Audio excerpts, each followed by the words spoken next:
Sometimes when you are writing a program, you'll find yourself in situations where you can put a loop inside another loop.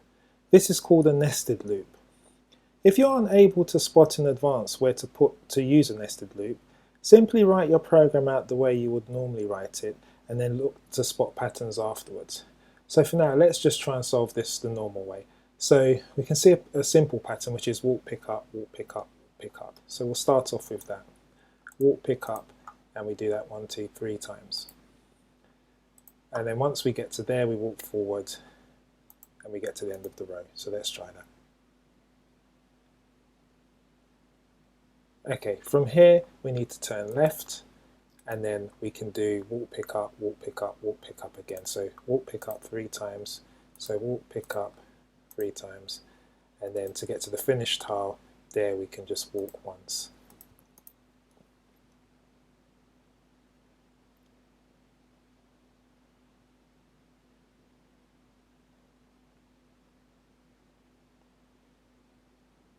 Okay, so we solved that, got to the finish tile, and we used 9 commands, but we could have used 6.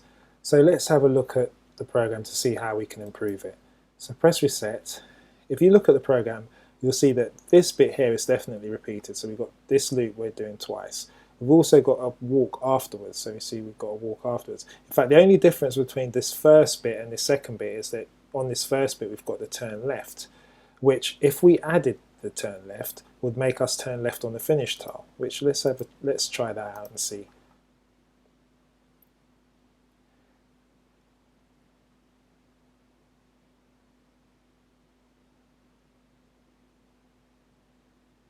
Right, okay, so we turn left on there, but we still finish the level and it's still complete.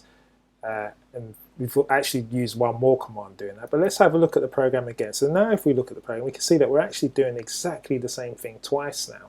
So if we add another loop to the beginning of the program, and then we put this loop inside there, add this to there, add this to there, then what we've got is we've got the original code that we had, but we've got it in a loop. Now we're saying do all of this twice, so we can get rid of this.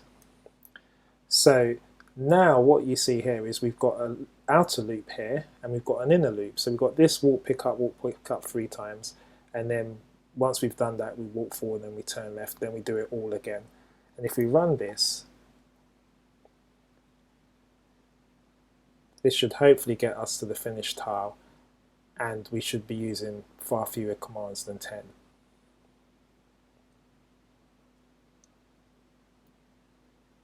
And there you go, we use 6 commands.